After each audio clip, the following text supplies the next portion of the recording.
Hello and welcome to the show. We've got Tesla, Microsoft, Texas Instruments, and IBM, GameStop, and AMC, and Bitcoin stock updates coming your way, along with a request for MOS, Mosaic Company, as you can see on the charts there at the minute. A request from Dead Money that came in with a $20 tip. Thank you so very much, Sir Dead Money, lovely chap. Mrs. Dead Money, lovely lady. Thanks. Fancy taking a look at MOS, Mosaic, for us, please? We were chatting about the upcoming potential harmonics and possible Gartley at PRZ in the Hangout earlier. 1 week chart, so it would be good to get your opinion. Coolio. So we'll start with the request and then any others that come in between now and the end of those lists, that Tesla, Microsoft, Texas Instruments, IBM, any that come in subsequent to that I'll do then after. And the links are below if you're looking for where to send a ticker request. So none of this is financial advice. Welcome back to the Tradespotting JME multi-millionaire extravaganza bonanza. So you're looking at this thing and the Gartley, right? So I was looking for a Gartley and I was like, where's the Gartley? You know, weekly time frame. I was like, well, possibly, right? I mean, you're talking about a huge Gartley somewhere. It's like, but I'm not seeing it there really. So I was like, maybe he's talking about the end of the trend, right? Instead of going back. Typically, like this looks like maybe potentially you could update me, right? But this is what I was looking at when I was trying to get some orders through before the show. There, 5 day. Also not seeing like obvious Gartley. Potentially there is one here. The key factor I'd look for would be like an ABCD if you're talking about a harmonic that's yet to completely form, or an XABCD with. If we're talking about a Gartley, a quite obvious 50% golden pocket retracement in around where you might find the B point. That's what I would look to, probably thinking about what it is that I look to. I've not actually really defined exactly what that is right recently. So, though you should though, if you're on Rocky's Patreon, where you get the indicator, access to the Discord and all. Also, you'll be likely get access to the harmonics course on one of those tiers. So just ticker on the top one, whatever you're doing. So I'd be looking at this and looking for a retracement, right? So potentially, I'd be saying if this is the X, this is the A, this is the B, this is a potential Gartley coming here. With a B, and then you're looking for a C, right? The next point when you're looking for a Gartley might be like, well, I'll show you, right? This is maybe, but it's nothing's happened there yet. So if that is the case, we'll get to it. But if you go down to the daily time frame, or even better, maybe 4 hour time frame, you could see that potentially you were looking at something in around here. Now, I don't think this isn't a Gartley, right? A typical Gartley anyway. People do play around with certain aspects of it. The very start, you would need to get the X to the A to the B, and the B in this harmonic pattern, right? X, A, B, C, D, 5 points. You'd be looking for, at this B point, the third, you'd be looking for a retracement between the X and the A to the 618, right? The golden pocket, which is like this is the Fibonacci that measures that move, and the retracement you'd look at to be no further than 618. So you got that on the B point. Then your C comes up.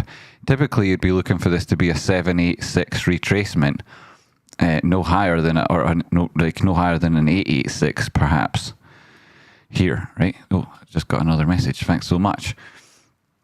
Typically at this point your C, right, this is now wrong, because at the C here you'd be looking for that to be an 886 retracement of your A to the B, right? From this second point to the third point, which is this retracement here. You'd be looking for that move back again to be no further than the 886. Now the C at this point, sure, sort of just about, but it kind of goes a little bit too far, right? kind of goes a little bit too far. It seems like it's above your A. So that's like starting to make me think this perhaps not what you're looking at, or if it is, then it's a little bit dodgy. Now, other people do play around with the C and the D. So at this point, it becomes debatable whether or not it's Gartley to some people. The most effective way to trade this pattern, though, is already lost if this was the formation you were looking to. That being said, you got your D point. Should you be looking at this retracement not being true, but instead looking at over here and thinking, yo, this high, taking it from the C down to where you ultimately got, the end of this candle that took you to the D point on the 4-hour time frame, which is not the weekly. In around here, maybe you were thinking at that point you didn't have a terminal candle, you didn't have any sign to enter, and maybe you were looking at this as being not yet disqualifying the potential for trade to move back to the top side after it got in around this D, right? At which point, if you're using this breakdown and the subsequent turnaround here as opposed to what you were hoping to happen, and use instead what actually happened and the break up here, it's very difficult to catch this move. Obviously, 4-hour time frame doesn't tell you the full story, but it does show you where you would be looking for your entry and your risk management, right? So price action would have already started to move back to the top side, and so you could take an immediate stop in around the turnaround, and you could go back to your 236. From that low, once you exceeded it, you'd be back within the parameters of the prior potential D point when it was a true Gartley, because this D here, this extension from the C to the D, that exceeds the X, right? The initial start point, which would also be like suggesting it's a poorly performing Gartley should it be one. You then had to move anyway to the 1618 of what would have been this and the target 3, maybe even target 4, depending on how you trade them. You've got your terminal candle all encompassed within that 4-hour time frame, and subsequently perhaps the move was on back above 43. You were targeting the 1618 extension up around $50, right, which is off psychological level just before the 1618, and likely would be an area to find some resistance, especially because it's taking you back beyond the C, which is where you find the highest body closes. So if that's what you were looking at and that was the potential move you were trying to identify, I think the majority of that's already happened, right? So the rundown is I'm going to now go through what I would typically just do on any chart for Mosaic, give you my thoughts on that. Go to Microsoft, earnings coming up after market close. We've got Texas Instruments, hugely important ticker for anyone who's interested in any stock like GameStop, the general market, SPY, anything. Texas Instruments is going to be very important. And IBM, right, huge, important stock to look to over the next couple of days. Also got earnings coming out, all of these companies. Then GameStop, AMC, and Bitcoin, right? All good news. So hit the like button and then help me make these shows better known. Yo! Filled the doomslayers, more and more of us going and pull in the same direction, right? Wouldn't that be good? And totally not at all in any sense or any way financial advice, and nor am I in any way a broker of information. I am just some guy on the internet in a living room talking about stocks. Right, so this positive move, I mean, I'll go down a 15-minute time frame, show you difficult to catch that, right? Because price action this morning. And then boom, boom, a little bit of a reaction. Across the markets, there were halts. Did you try the hot sauce in the holes? Oh my goodness, what's that?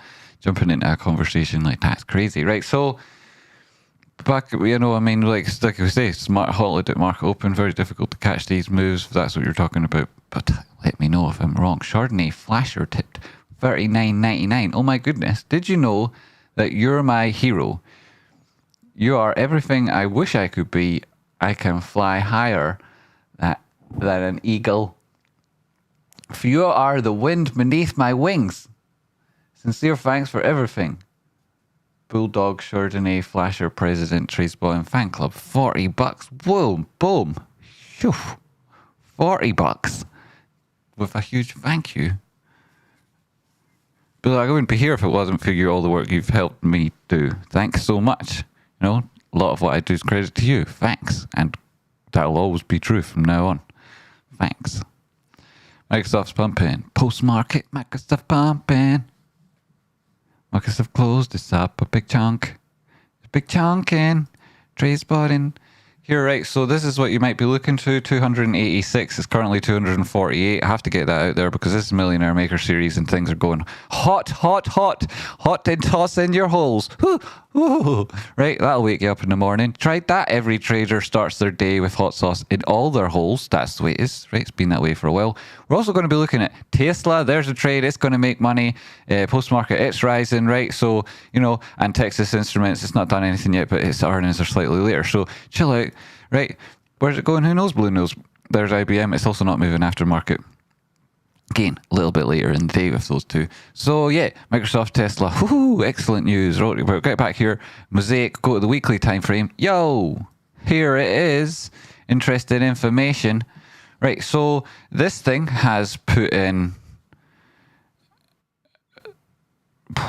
Resting below the RSI on the center line, which is not fantastic on the weekly time frame. You can see that most recently you've had a further push down on momentum as shown on the what walks about town as if it's a histogram, and then you've got volatility, whatever, right? It's like sure nothing to be said there. Weekly open interest. Combining that with important levels of support, we're not seeing anything revealing on this time frame. Down to the 5-day, 200 period moving average comes in at 2618 extension. That would be part of this linear downward sloping trend. Could easily go there. Looking left, you see important levels of horizontal support at that same area around 33. Though if you got there, you'd be looking for a move back down to 30, previous inflection point and resistance. Just saying these things as it happens, right? So if it's interest to you. Also, you're seeing this 3-day center line RSI. Well, at the same time, you've got potential bullish divergence, Class B at the minute. Obviously, as you've got a potential cross on the MACD, that's not bad. You're holding the 200 period moving average, as you can see there, tested off it, and then a strong bounce, 3-day time frame open. You've also left an important, going to come back and test there at 40 spots 33. That's 29, pardon me. That's the 2-day time frame. And once you convincingly break that level, after testing 33, it's likely you do, even if you do push back up again, which at that stage I'd suggest you probably already confirmed prior supporters resistance, you'd be targeting 30, right? 33 maybe on the trade, looking for it to make it down to 30. If that completely, looks like that's also going to break, which would probably be clear if price action exceeded 27 to the downside, then you'd be looking at this thing moving all the way back down to 15, right? 75% off price action. Right, so there's also a gap down there. That's on the 2-day time frame. It's real, and that will be where this thing tests at some point in future, right? So working our way from the higher time frames, you can see that inflection point at 30 is going to be important. You can see that this thing perhaps hasn't given you a full wave. 1, 2. Does that count? Maybe this is where you're looking for the potential Gartley then. Bearish Gartley. We'll see actually. So, you'll update me. And then if we're looking at this thing making a retracement back down from these lows, which is exactly what I'm talking about there, really. That's what I'm talking about. That retracement, golden pocket, back to the prior highs before the breakout, like that thing after the breakdown where it could have potentially found its top. That'll be a very important inflection. For $15, like totally, so that's very, very likely. And the time that it makes it there, got a number of different ways to look at that, I suppose.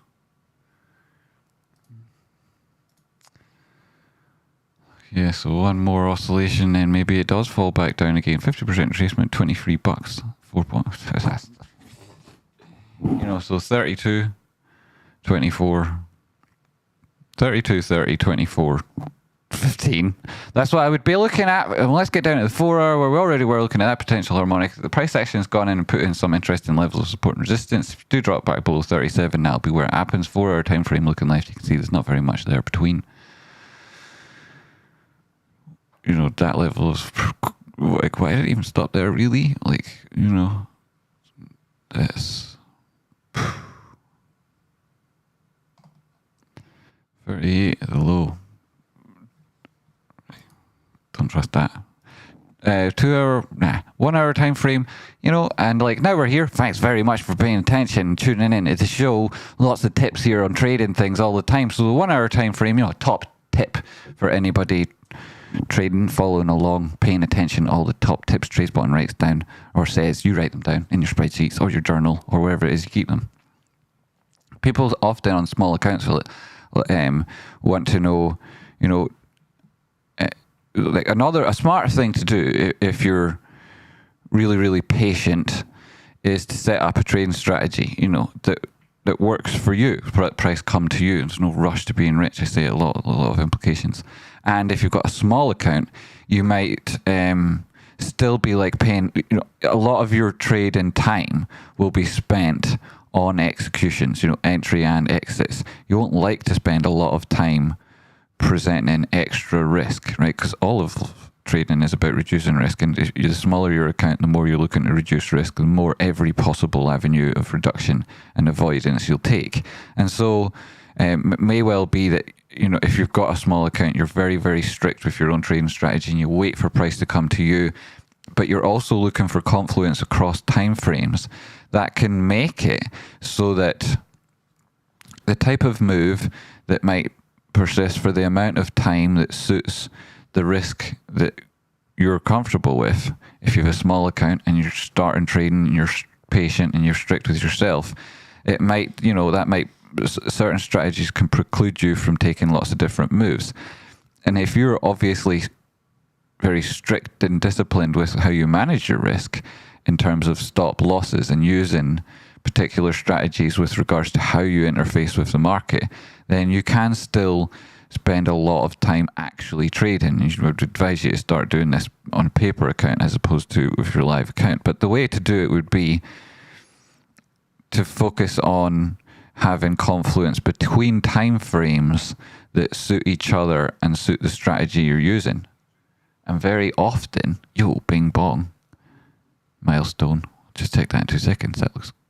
Those are carrots. Num num num. So what that might mean for you is you're looking for a couple of time frames to match up with each other, and what might they be, and what would the reasons for it be? Well, typically it would be because the indicators you're using on one strategy also have like a symmetric, a positive relationship with those on the other time frames, and it may well be that also you find traders act in similar ways, behave in similar ways. You find patterns across different time frames that suit each other, and they would be people who are looking and put a lot of attention on the 1 hour. And I say the 1 hour is as small as it is meaningful, right? That's what Tradespotting would say. If you ever hear anyone else saying it, it's because they heard me say it, right? So as small as it is meaningful, right? So if you were anyway,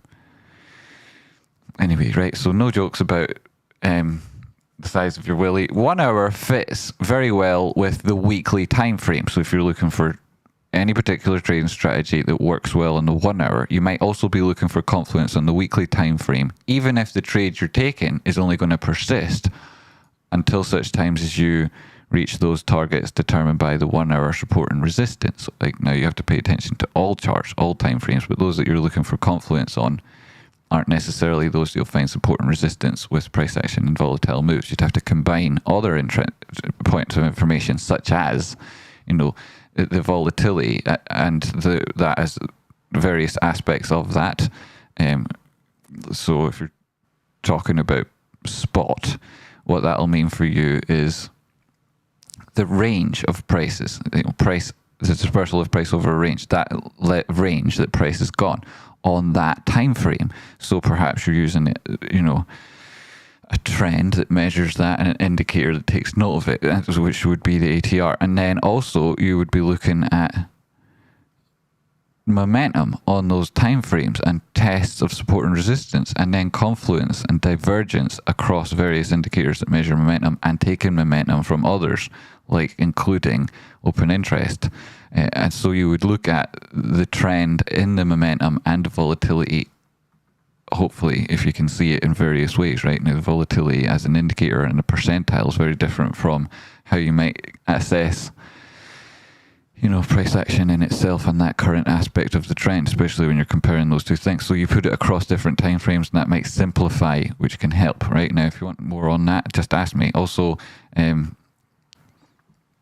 some people might look at the 30-minute and say, which I would say, there's lots of different strategies you can use with price action. And the 200 period moving average being a qualifier, you might combine the 30 minutes with the daily time frame and say, like, are these two things performing in a way that suits each other? And there's like a quick shortcut that gets you to looking for confluence across time frames at the same time, is an avenue to reduce risk. Now, ideally, you would understand what you're doing across all time frames, and you'd take the time to do the TA on all of them. Like Rocky says, there he is in the chat box. Shout out Rocky Outcrop.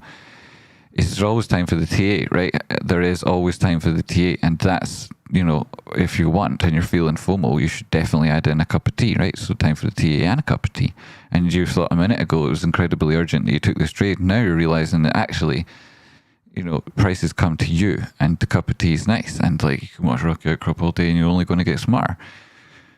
I'm late to the party. Great to see you, the bum. DCC, that's my dad. Great to see you, Dad. How you doing? So yes, you might want to combine the 1 hour and the weekly, the 30-minute and the daily, these sort of things. Right now, you can work out the rest of them together for that if you like. We were talking about harmonics earlier, so boom, there goes your brain, right? And then we were getting into those things, right? Post-market Microsoft 250. Right, so, your Millionaire Maker series, right, even when the markets are closed. Here is, right, I'd be looking at it myself, but I'm doing this great show. If you find, ladies and gentlemen, and future mass on the Leviathan. Okay, so, right, people say memories persist, right? But I want to know about the science of forgetting. So here we are, and price action yet hasn't activated this potential trade on Tesla. I think if you get back above 156, you'll be back in this downward sloping channel. A lot of people would be looking to target the golden pocket retracement from 150 to 200. That's a potential trade. Easily, wrap a risk reward around that. Easily. But I think that, there's more chocolate on your biscuit and less risk at waiting for an entry back above 156, 157. And at that point, enter in a trade with a stop then very close, like nearly immediately, because it would probably be going through at pace if you were taking that trade. I wouldn't say, it's not ideal, but it's definitely possible. And then, manage it with a really tight stop.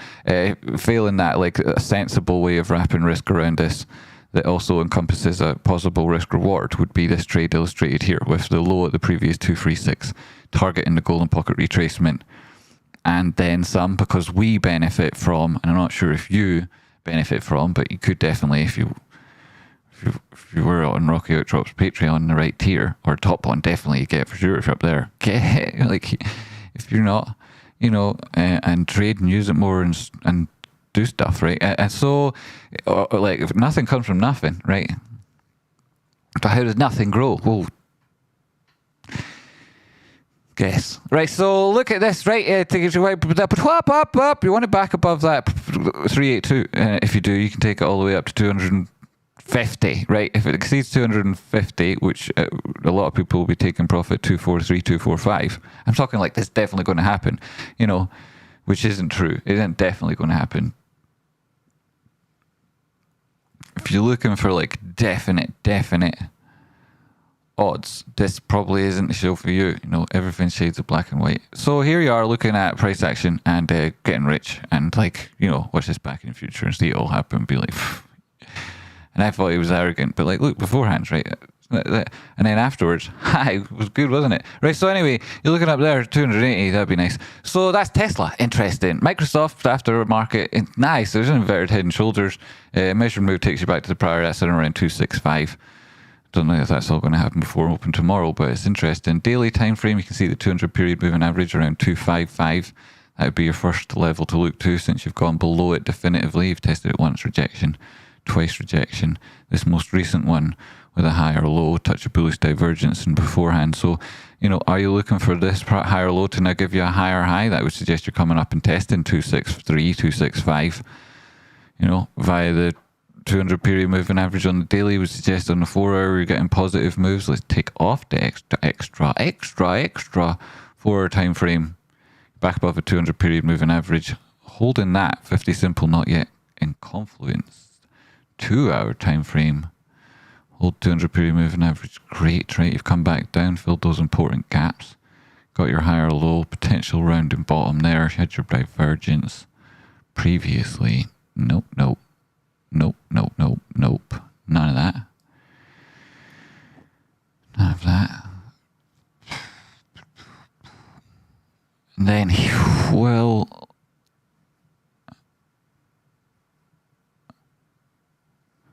Right, so far so good with that. And then, you know, or you don't. And then you're looking at this, and then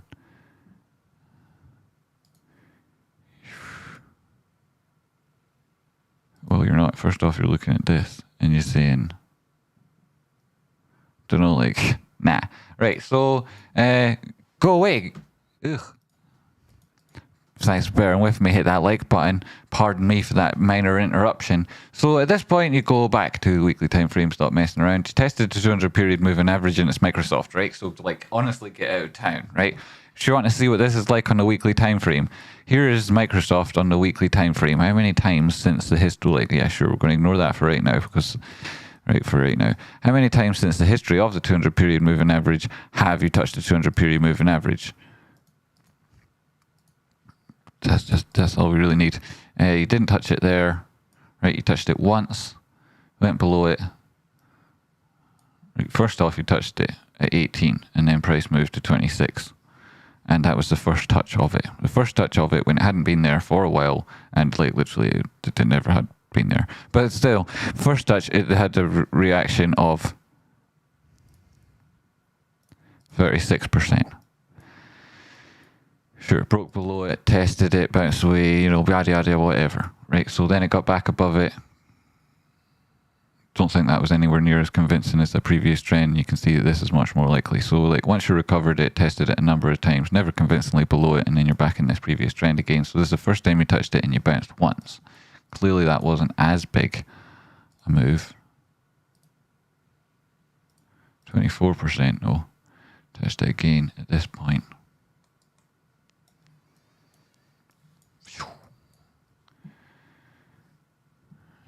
You had your bullish divergence here, and you've got potentially a higher low. And at that point, you're looking for either a W or a rounded bottom, and you're not actually getting any of them yet. But then, you know, post market, we're getting a little bit of movement. It's up at 252 already. It keeps going. So, you know, that looks fine. I'm getting off this now. There's enough information there on these time frames.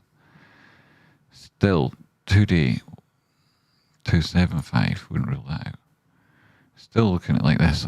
You know, every time frame's the same, really. You break 245, you'll have a pause around 255, but you're looking for a test of 265. 4 hour time frame. That's positive back above the center line. You know, annual moving average, having had that previous trend line. Similar situation there in the daily time frame. The inverted head and shoulders matching what you're seeing on price action. That could be the last leg of this part of the trend. Easily you'd be looking at 263. If 263 breaks, it's just going to go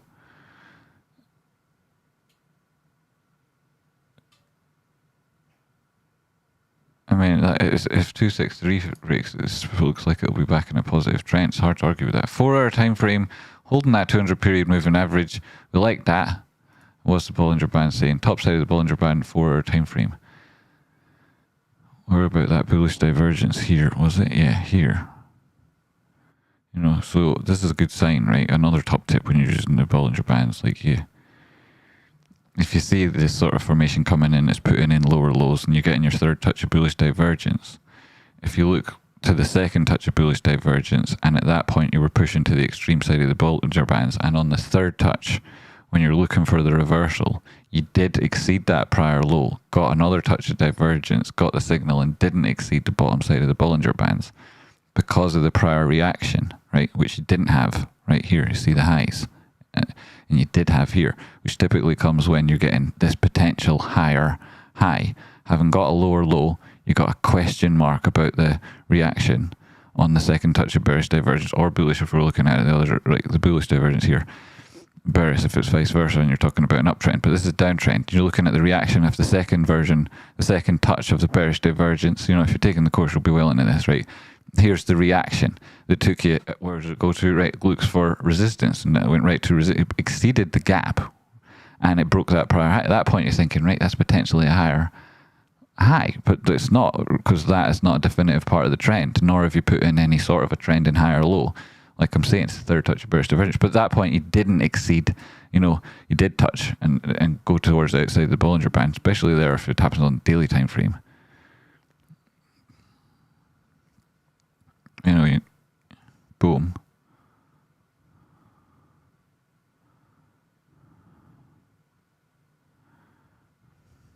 More clear here.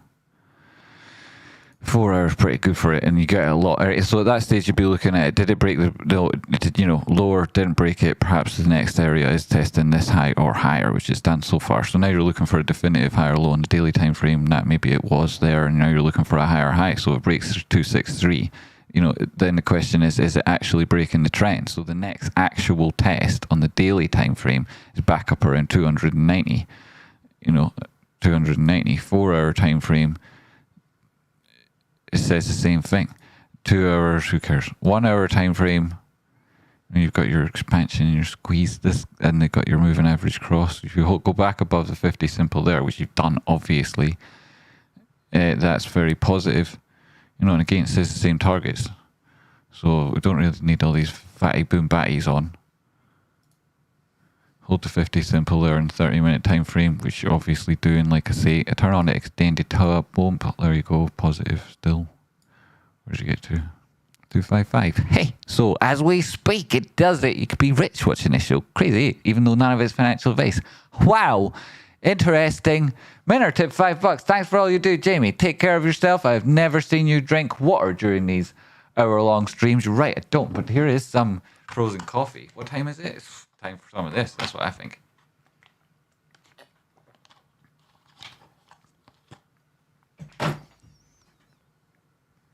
Sorry, I don't have a glass. It's over there collecting all these generous people's tips.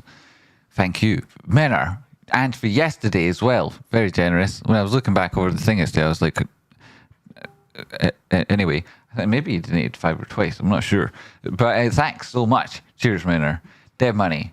Should probably, what does that word mean? Have added that XABCD started around 19th of November 2021. You were on that crazy ass weekly back there in 2021. I was like, you're thinking back in 2021, possibly. And I was like, maybe I'm being ridiculous. That's one of the things that sent me back down again. So I think it's a butterfly in the making, D point at around 30. Right, I'll get back to Mosaic again then. I'll cycle back to Mosaic after Texas Instruments, IBM, GME, AMC. Thanks so much, Dem Money, for bearing with me. $10 as well. Say that. Cheers very much, buddy. That was 20 minutes ago. Jeepers creepers. What have I been doing all this time? My goodness, right, I'll breathe in a minute, and then we'll get back to it. Whew. Did we do? We did Microsoft. That was me just doing it. Texas. Shout out Texas. Tennessee Texan. Texas. There's lots of Texans there. Shout out to all you Texans, yo.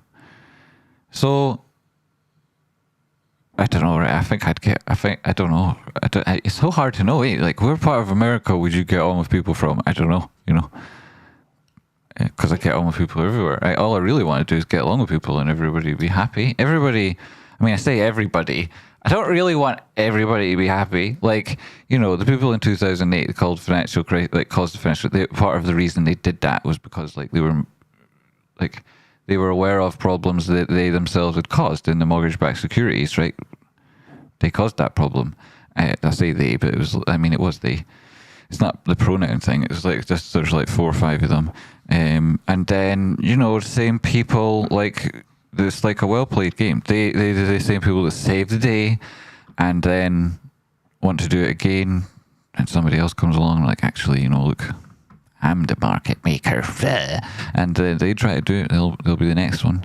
So you know, this is the way it goes. Like, so BlackRock next time, Citadel next time, boom, boom, boom, right? And State Street back, like they're all State Street could see what's happening. You know, they were like, hey, look, let's create this other wheel like the House of Lords.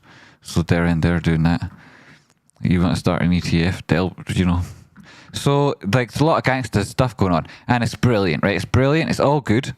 I'm a huge fan of it. I'm a huge fan of these things. I'm a big fan of Mr. Fink. Me and Mr. Fink, we're like that. Love you, mate. Brilliant. Brilliant, right? Keep up great work, my friend. Keep up great work. I'm all for everything positive, right? All for everything positive. Like everything, like I would definitely, this is what I'd say, I definitely would get along with people in Texas, but I hope people in Texas will understand that I've been deplatformed on Twitter, right? And I'm shadow banned everywhere. And Rocky also is shadow banned, mostly through association with me, right? Because I'm carrying his message, so like we are being punished. But what can we do, right? It's very difficult, right?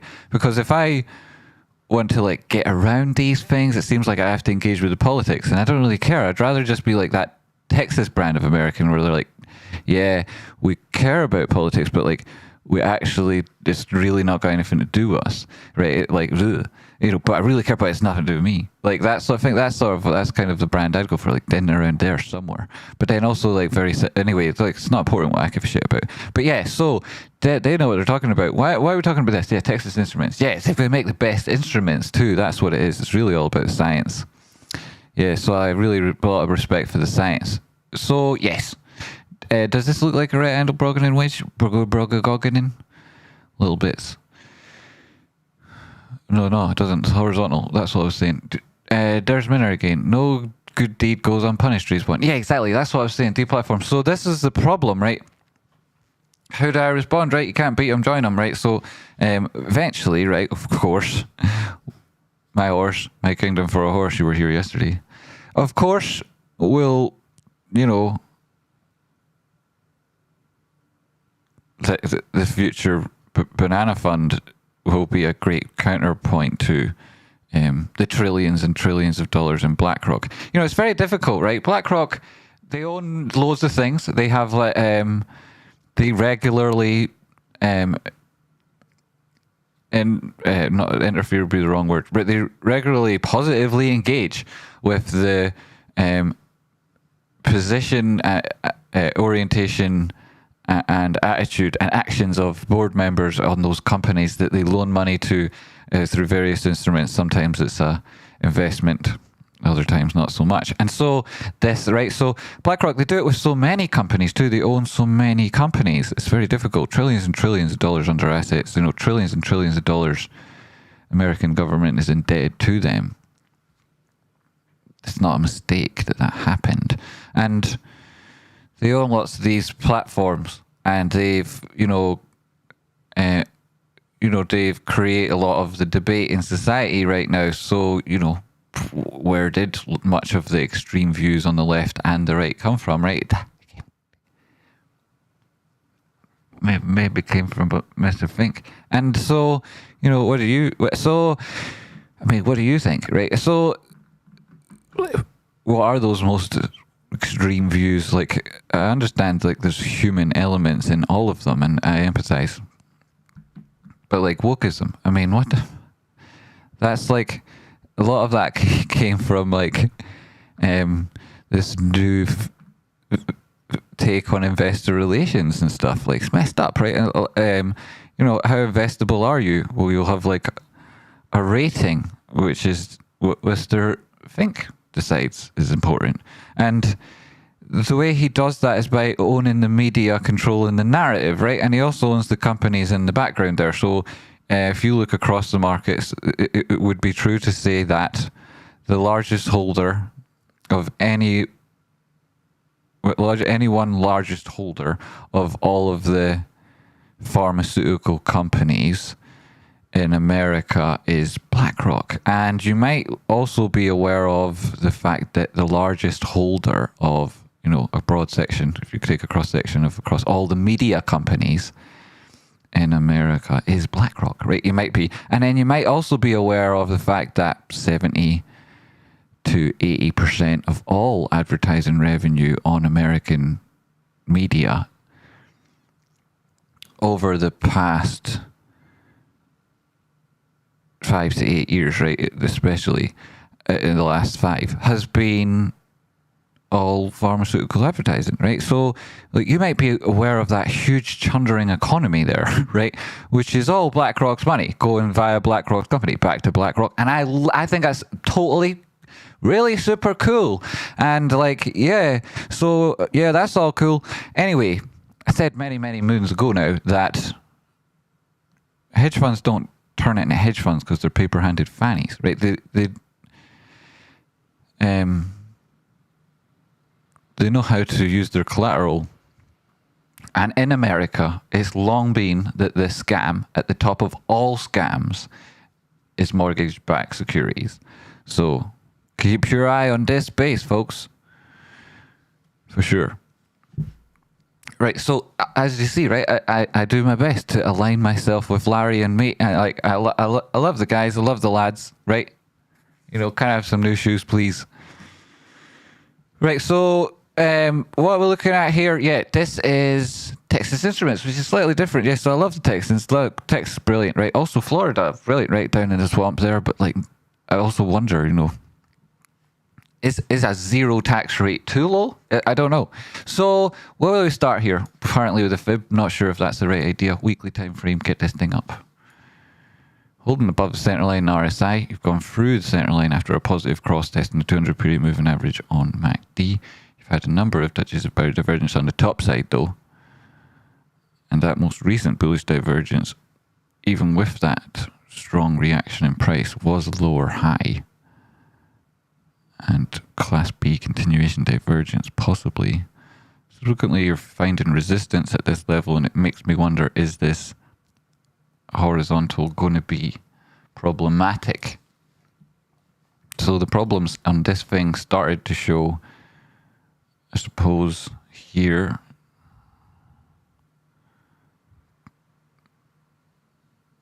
Then you had your bullish reaction from the 200 period moving average.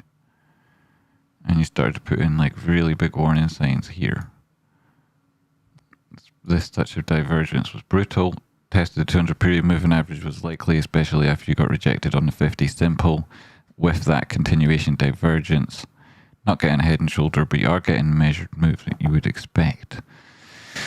Back down around 140. The test of that 200 period moving average, also failing to put in a significant higher high. You did get a higher low after that, and now you're looking to break that resistance back above the 50 simple. If I'm talking about horizontal levels of support and resistance, obviously top side, that breakdown, initial support, the very biggest bullish divergence. The rest is 200 period moving average. Skip that guy. And then not interested in the larger fib on that for the big breakdowns. Talking about current moves.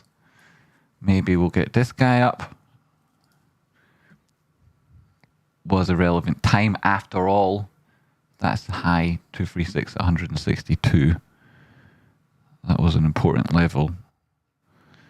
The bullish divergence started beyond those lows, and you got 3 touches of it there before going back up again to test and find resistance, right? So we've got enough there. Maybe the 2-day.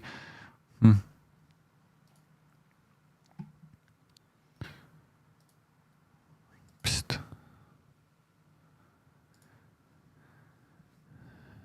If you do drop back below 162, I think this thing would look critical. Probably come 143. If that breaks, we'll be back down 120. If news is positive,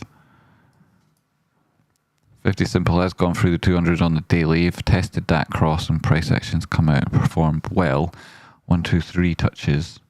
4, 5. So you've done okay here, and you're holding the center line in the daily time frame. And if you do break back above 180 to 185, then you probably will go on and test 197, 200. That looks like what's coming for Texas Instruments if it goes to the top side. If not, you probably get a quick sign if you broke below 170.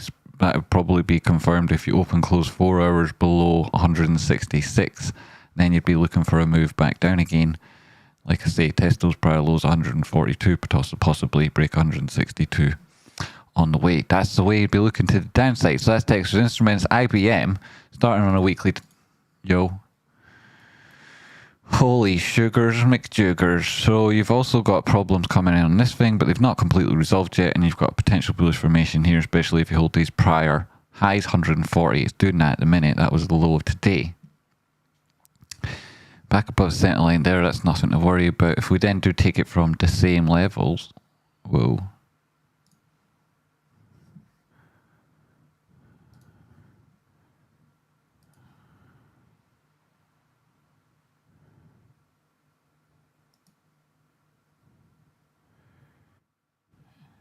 So, 120, golden pocket in at around 130.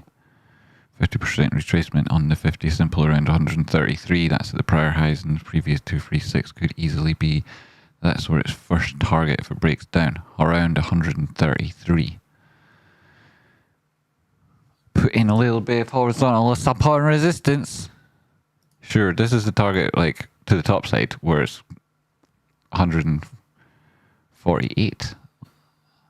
If that breaks down, this looks like it could potentially be a full bullish formation. If things keep going, the next target to look to would be, breakouts, blue sky breakouts. Continuation on this thing. You'd be taking it to, if it starts breaking back above 150, then 155. You get open closes back above 155. It's hard to relate. Just going to 200 on the way, you'd probably be looking at a move towards 169. 169, break that 200, probably. IBM weekly, what's it saying? The 2-day. Psst. Daily. Psst. Also don't like that below the base, that's not great. And then, but you are getting a potential entry signal, so that's okay. Volatility, whatever. And then open interest, like it's always been on this thing. And then, this doesn't look like an immediate breakdown right now, but if the earnings news is bad, right, then you'd probably be well aware of that when price action drops below 140, and you would find out for sure below 135, 136. 1 hour time frame. Decisions to be made, probably find out open tomorrow. If it's back above 144 tomorrow, then it looks like, the market will be anticipating positive moves, and it could be, that'd be back above the previous 236. Questions like testing the 147. If it starts moving above 147 tomorrow before close, easy back above 150, but after market with positive news. So that's what I'm thinking on those important talks that will have implications for pretty much everything you're taking. If you trading, if you take all those tickers together, there'll be effects for most things, right? So that was that. SPY 400 at the close, positive, right? Positive psychological level. Back above 404. If it gets back above 404, 405, then you're looking at 408. If that breaks, your golden pocket retracement up around 420 and closing the prior gap. And that would be great, because SPY would, broken out of this downward move. You'd get positive moves on all of those things we're looking at short squeezes on. Those other things that take a lead from SPY, like Bitcoin might make their next moves. Volume would come back in on risk on assets if SPY breaks back above 420 for sure. Until such times as it does, it's got such hard walls hitting it at 404, 408 that you might not necessarily see a lot of volume coming in on those other things that are relying on that happening. So Bitcoin, everything else included, 50 simple yet to break the 200 period moving average on daily time frame on SPY. Price action holding those levels at the minute. Turn these drawings off. 50 simple approaching there, potential golden cross coming in at around 392 to 395. That would be back below 400, but if you do drop there and hold those levels, that would be very indicative of the strength, really, because you could easily move slightly further. Hello, Jose. Thanks. Good to see you, buddy.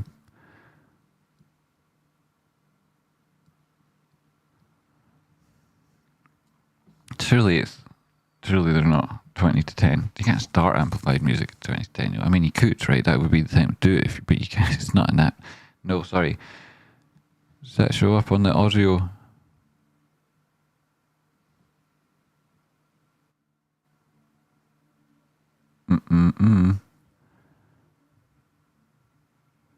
It does.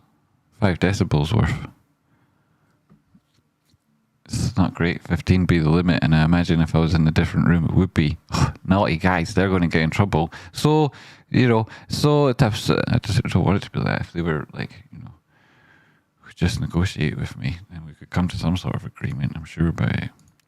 Oh, we did that already. So yeah, this thing, everybody and their granny knows all about this thing. It had 3 touches on the top, it had 3 touches on the bottom, then it got a lower low. It was beautifully divergent.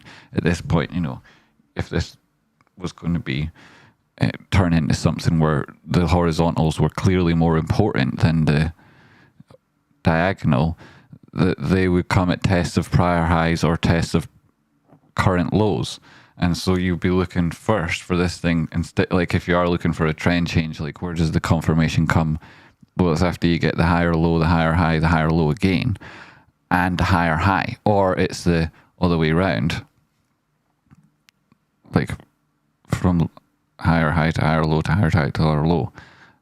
Or it's the other, like if you're bearish, then, the same thing. But anyway, point being, it tested the extreme and it obviously put in like a lower low here. So the next test of an equal level that would be in line with this would be to like break back above here, right? It wouldn't be confirming any trend in that stage, So like the tests are the downward sloping horizontal, after that point the trend, so then the last high, and you're talking about the gap in the golden pocket retracement of the overall drop down. So the next way is break above 404, 408. Looking left, you can see why that's important level. The gap is at 418 to 420.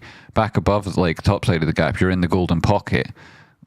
So why not just go the test then, 422? You break above that, which you probably would, because the next level. Right, so like you would look to be heading to test in 428, 430. That's like what a SPY would like to do. If the downward slope and diagonal of all those tests, what do you think is more important?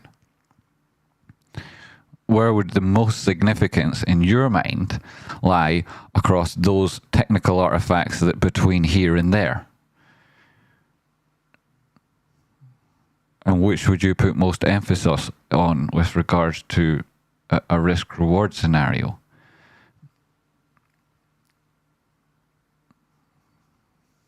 That would be my question. That would be, how you would bridge the gap between the not financial advice I give you and being very rich. Right, so daily time frame. Yeah, that's enough. 4 hour.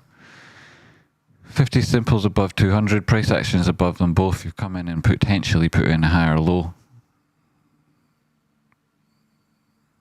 Looks very much like the first level of breaks, 404. 420. 48 straight through it. Right, so what am I missing then? Go back to the things I was asking about. All right, okay, so IBM, no, I did all that, SPY, and then GameStop. Right, GameStop. People want to hear about GameStop. GameStop. 21 spot 40. 200 period moving average on this 4 hour time frame now in at 24. Price section here, what is that? Bit of a megaphone. Psst. You've come in and tested previous resistance as support. That's really good to see. 1.13 extension at 22.68 was the high previously. Break that, very positive. Even getting back above 22 for any significant opening closes would be good. Start back up on a weekly. What a lovely set of drawings this is now.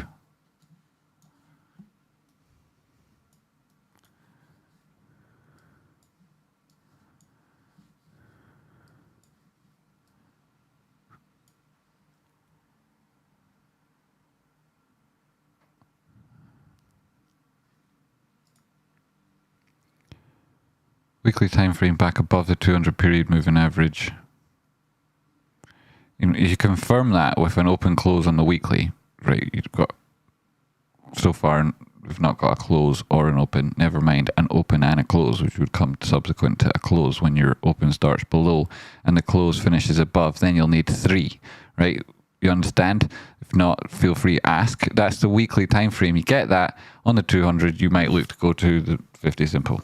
When you look left and you see that that was the beginning of a breakdown point, which is where the 50 simple would be, given that you'd need an entire week at least to get the open and the close there. you would expect a 50 simple to continue its downward trajectory. It's got a negative slope on the minute and price action is below it. So by that time, it may well be that the 50 simple's in at around 27.45. $28, that sort of range where you find it at the minute, 28.93. So there's a little bit of time left. And price action could easily go there, test that. That wouldn't be all that crazy to imagine.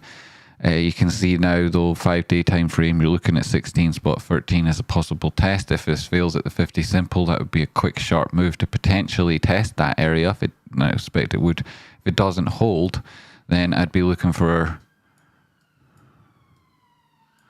my drawings. I just turn my drawings on because I'll have it already. It's just ambulance, so. 1618, you'd be looking for a test, Right, so 16 doesn't hold, prior low at 15.80, that doesn't hold, it'll go down to $12. $12 is a strong chance it'll bounce there. And it could turn very, very bullish, right? But on the way via 16, higher chance of a bounce there, right? There is a higher chance of 16 and the prior low before it drops down to 12. If it does get to 12, obviously there is a chance of a bounce, but then you're significantly away from that potential support. Previously, you'd have broken to the top side, put in a lower high. It'd be really, really bearish on reflection, especially if you broke back below 12. You would see it at 9 for sure, right? And I say 9 and change. That's like huge percentage moves, massive effects on people's like percentage, massive effects, but well used to those sort of things. That'll be happening if it moves back down again. In the meantime, things could get very bullish. If you break it back above 22, you're looking at moving towards 24. And you don't necessarily go down yet, but although I do expect it to happen. 50 simple on the daily time frame, it's very difficult to say anything that's below the 50 simple when the 50 simple's below the 200 is bullish. And now you can see lower lows, lower highs. This part of the trend, you're trying to put in higher highs. That would be a bullish. That would be very, in context since the 23rd of January, then you'd be saying this has been bullish all year. This has been so bullish. But with respect to the trend, it isn't. It's from the most recent high or even the breakdown, you might be looking at breakdowns and defining that, like, this isn't where you'd be looking at. That's the breakdown there, right? So, your 886, the 1618 from this retracements here, it might have a number more oscillations. And then that would suggest that if you do open and close back above this $22 level, while there will be some interest in it around the high 24, 25s, it'll be heading towards that 200 period moving average at 27. And because of the nature of this prior formation, I think that you'll break that downward sloping formation. Like, I think that this is now, like, people don't know because they're so used to this, as well as SPY. This is what makes me think partly SPY is going to be breaking up, because like some charts lead others, and they're because the risk attitude of the people who trade those tickers and how they interact with the market. And that obviously also depends on the dynamics within individual charts. So the ticker that's leading the market isn't necessarily the one that's leading in price. It can be doing the one that's doing the most shut up. It can be the one that's doing the most significant things. We'll try to do important stuff here, like what you do. And so, destiny's happening here. So it hits, man. So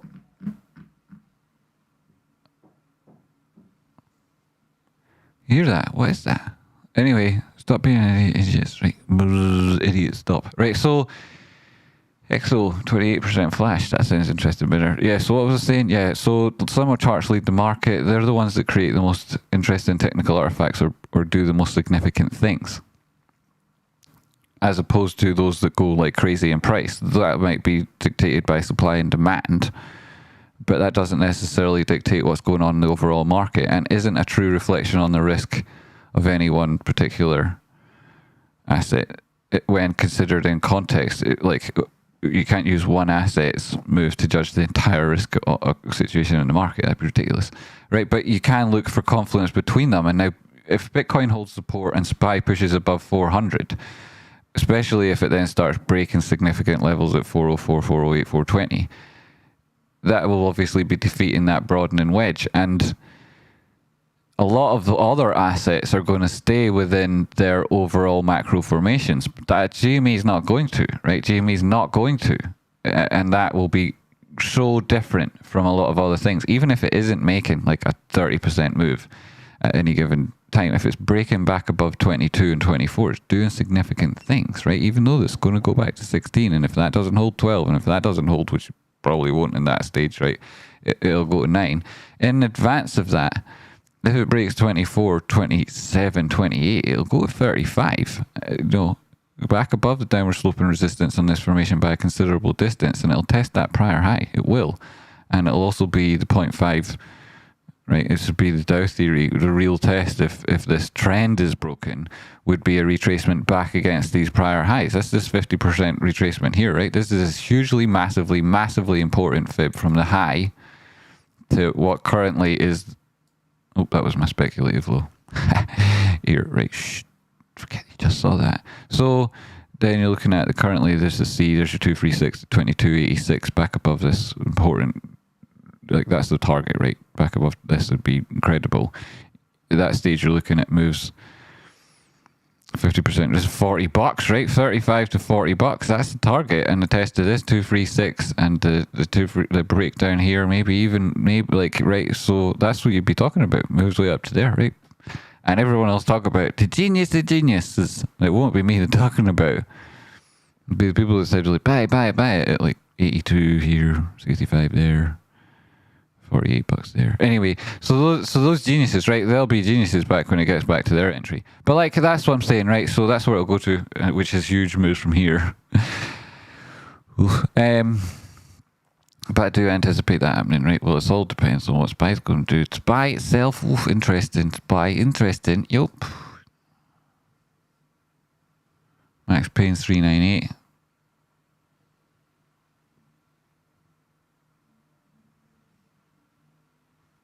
Anything back towards 395 looks like a buy at the minute. If that doesn't hold, the risk would be, obviously you have to consider what's going on with the overall market. So you're looking at 395, right? And does that mean that's the close for the week? Well, maybe. Does it test there and go higher? Quite possibly. But shorts would certainly have a lot of incentive to close, especially with the liquidity situation overall. So I would anticipate there being potential moves back up again. And one of the ways you would judge that overall market then when it's at stages like this is because other sort like is on, how different charts affect the market and what's the implications of that. And it will boost the flows of money. Part of that is based on calendar dates and particular bits of information with regards to say for example rates. But I think that's a lot less relevant now. We've gone through a year cycle of looking at rates and how they impact the markets with regards to where speculative flows are going.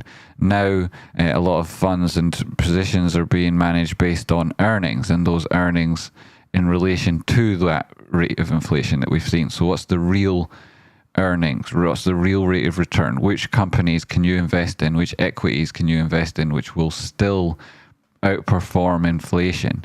Because cash is trash. Equities have taken massive hits. Some of them are down 80% from their highs. Which ones under current conditions still provide the opportunity for value and or growth? And those will be the ones like the strong survive. So you're looking at earnings, and this is earnings season, and these are the big companies, and that's why we're looking at those for determined direction on certain things. And this open interest on SPY also informs us that we're looking at tough levels to try and push above that 404, 408 now, because everyone that's long is incentivized to close above 401. This is maturity today. If we're talking about the end of the week, what's the end of the week? 401. Again, looking at 396. Anything below 400, shorts are incentivized. Longs are incentivized above 400. Anything below 390. Right, so again, back at the end of the week is the question, what's SPY going to do by the end of the week? Likely that'll be dictated by the reaction to earnings and where those tickers find resistance, should it be positive, which, like, let's just be honest, I'm speculating it is going to be positive. I mean, that's why the Microsoft trade was as such. It didn't even get time. So anyway, I said it before it happened also. And yeah, so just note that one down. It did. I said it before it happened. Right, so you can check that. It's this video. So that's what we're saying. Yeah, so I think GME could easily make stronger moves to the top side. I'd like to see it test back down lower beforehand. Don't think it's necessarily going to do that. If it did, got to 16, it's some pre-market move. And that, especially if I was seeing bullish conditions on other tickers, it wouldn't make me think like, oh, GME's weak. It would make me think, no, this is a huge opportunity, and I'd manage my risk accordingly. So that's what I'd be looking at. Also, anywhere back above 35, full disclosure at the moment, I'd be like telling you, that'd be where I'd be interested in covering risk from again. And that allows me to constantly add to my GME position. Never sold share, never sold the share. So tell the OGs. Characterize it going. Bump. Right, so that's what I'm thinking. What else I'm going to look at? I was also going to look at AMC and Bitcoin. There we go. $5.50, $6 the high. Coming back down at this stage, 30-minute time frame. Post market not interested. Regular daily time frame. Excuse me, drawings. Right, so support here back above 568. Be positive. Update that guy on your wick, yo. Get this low right.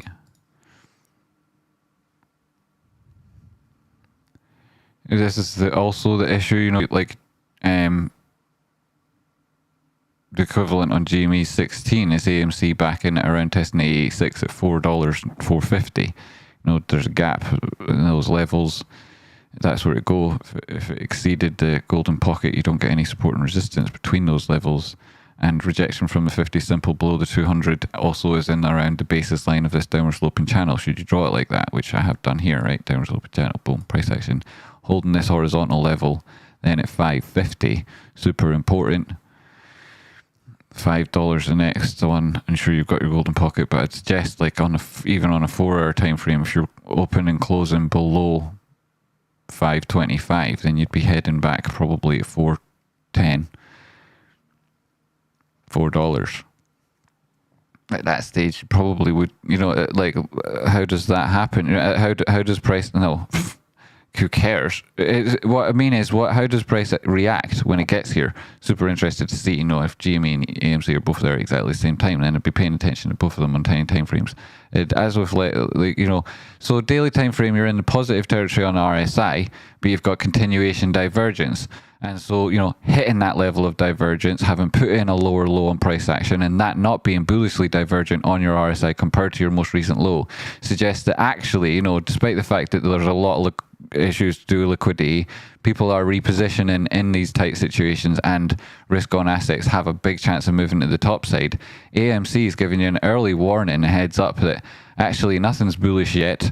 You're in actual fact, in terms of testing that trend, this would be the first place to look at a potential breakdown. And even if it didn't turn bearish, there's literally no support between 525 and 4, so you probably would come there pretty quickly. And if it breaks the golden pocket at pace, there's no guarantee it would bounce immediately at 4. So you fill in that gap, definitely more likely than bouncing at the top side of it should you come back down beyond the previous 1618. You'd be looking at even potential moves taking you back below your prior low, and that would question whether or not the overall market was bullish. So I would like to see SPY making moves. I'd like them to be coming at the same time as the weak spots and or the meme stocks pushing back above, like this is like, this is the word for this in the business. There's a name for this in the business, right? It's called crap, right? This is crap, and at the same time as seeing that and knowing how crap it is, I can see that, and I know how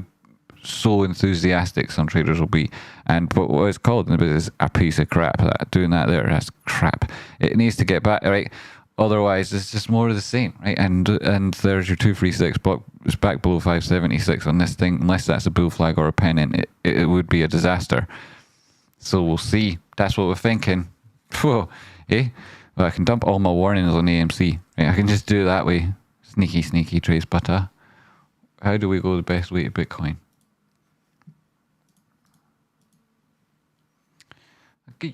Also interesting, I imagine, right? I've been saying recently, Dow, this is like huge potential moves. Like it happened, you're at your golden pocket here. If it breaks up anymore, right, which is also earnings come later in the week.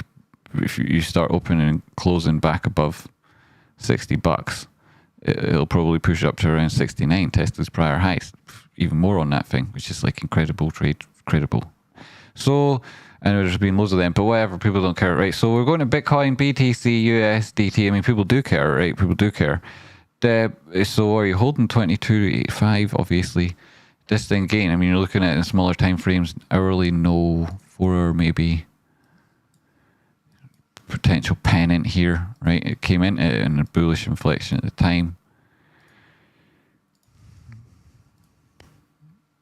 Right, next target 23.5. If it breaks to the top side, I'd be looking at that and saying fake outs would be right. You'd probably be back above 23.2.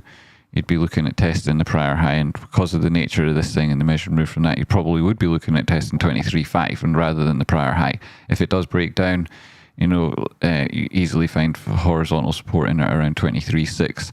At that point, you'd be looking for a potential test of this most recent lower high. That would change the trend. I think it'd be positive, but it would be sideways price action, and price action at that stage, going in a rectangle, would have to wait for SPY again to give us definitive moves.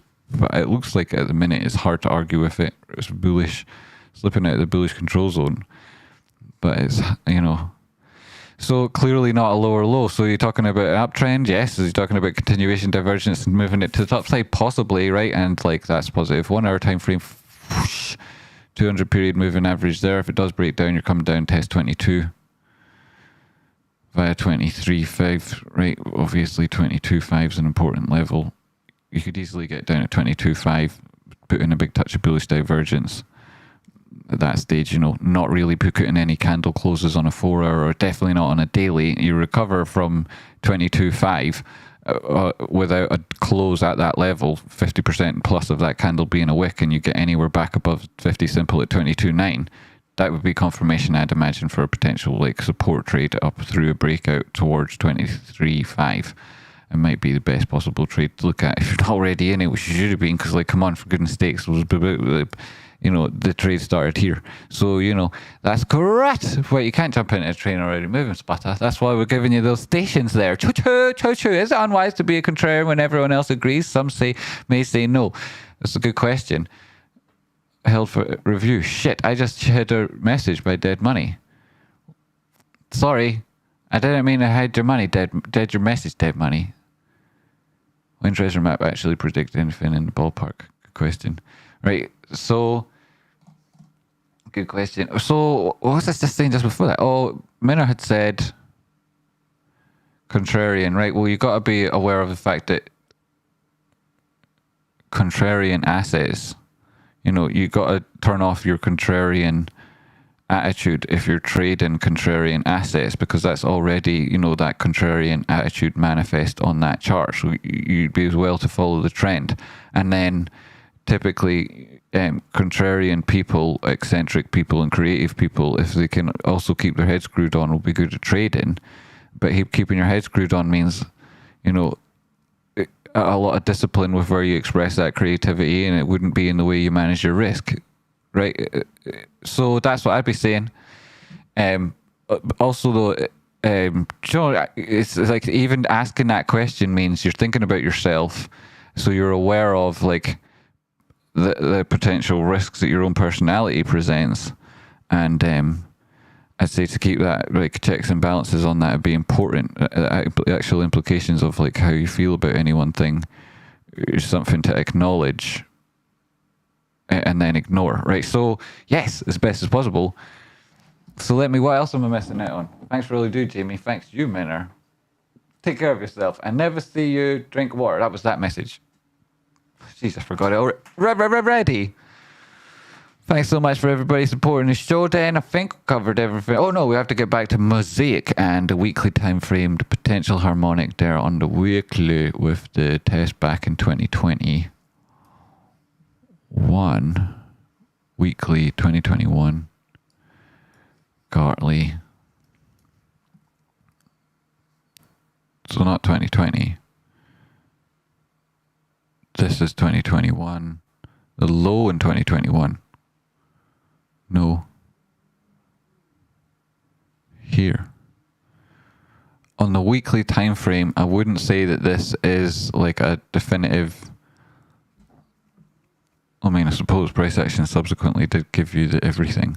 Gave you the everything. It's just this departure point here isn't like above and isn't in a blue sky breakout, right? Isn't above all time highs or currently putting in them.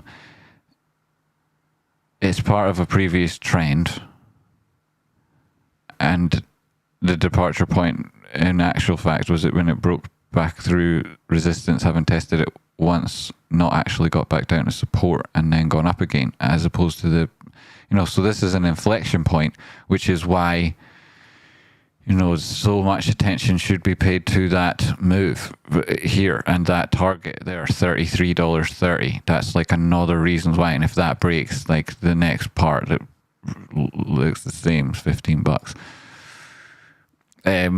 Let me get back to this in 2 seconds.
Hello, right, audio back, Tradespotting back.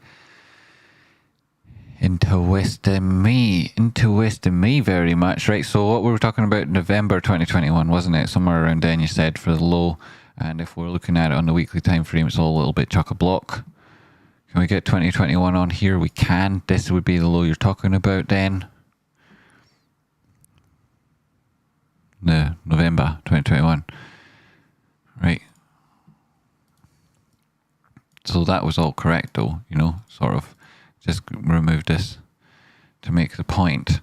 So your X, A, B, C, D, that's in around here, Joe. This is the low X. So you're talking about this, right, as the high. The next one you're going to, and then the retracement here, B, like I was saying, it's a Gartley, so this is 618, and you're kind of strict, right? It should be a 618 retracement. And then the B, and then the C is comes in your, ideally, this would be a 786. Right, again, it's not managing to break back above those highs, so, I mean, if that's what you're talking about, that doesn't work. Is that what you're talking about? So, I mean, that doesn't really work. I mean, it'd have to be further than that. You'd be looking for this to be up around, possibly as high as an 886, right, Gartley. And then, which could be even higher than that, but it isn't. And then the D point at this, coming in. Right, again, 786, 886, 1618. Come on, mate, give me it all. Somewhere around here, right? So that would be, I mean, is that what you're talking about? Because you're not getting the proper C on that. Now, some people can mess with the C and the D. If you did mess with the C, you'd have to mess with the D. Your B, is that right? Let's just check the first thing if this is what you're looking at. This is the 618 retracement. You didn't get that. So, I mean, I'm not actually sure where you're doing your Gartley or what sort of Gartley we're talking about. Maybe I'm getting it, unless they're looking at it from like some other sort, like somewhere in. Yo! But if you get me on Discord, right, and share the chart with your XABCD, then I will give you as best feedback as I can there. For sure. Dead money. But D at $30. Oh wait, you did say something. I think it's more butterfly. Oh right, oh sugar. No, the wheel on a school night. No wheel on a school night. Nope, no wheel. Was that Tradespotting asking to spin this motherfucker again? Right, dead money, I'll give you feedback on your actual one, on your butterfly. Yeah, your butterfly. Okay, butterfly. Cool, yes. Well, similarly, butterflies, Gartleys, both, you know, really good reversal patterns. And if you get your 3 touches divergence come out of that other tip I was giving you, also look for a D. Really good moves on that, potentially, if you add them all together. Harmonics on log look silly sometimes. Oh, is it like that because I'm doing it like that? Oh, look at that. You're right. You're right. And then I could adjust the Fibonacci's, but then you suppose you do have it. Yeah, you're right. It is that. Good one. Oh, look. Oops. And then what about the C? Still not high enough on your C. I mean, even if you do, like, did we not already say the B was right anyway? Wait a minute. You know, it isn't, but it is right on the log, yeah. But then your C's not very good. I mean, you still want this. I mean, I don't remember everything, right? So correct me if I'm wrong, but like, I mean, you're looking for an 886 there, at least a 618, and you're not even getting more than 50. Or back above the 236. Is that enough? Is that enough? Anyway, some people screw with the C. And then the D, like this is supposed to be a 1618 or something, right? You're not getting in and an 886 across here. 1618. Come on, 1618. Where are you? 1618. And then, like, you're not getting your, like, not far away from an 886, but like, pings you on Discord. Excellent. Yo, Nick, great to see ya. Yo, this B needs a C and A, and there ain't a C and A. Damn right, manner. Cool when someone gets it. Well, I hope I got it. Did I get it? Jackie the dumb one did that Gartley. What Gartley? Jackie did that Gartley pick corrector. Should find that Jackie guy. Where did he go to anyway? So great. Did I miss anything? Don't think I missed anything in particular. Don't think I missed anything in particular. Check out Rocky Outcrop. If you were, you would have known that the buy on this around 108. That's why that line's there, partly. Confidence I had putting it in there, because I'd seen a show talking about that would be where you would look for the risk on again.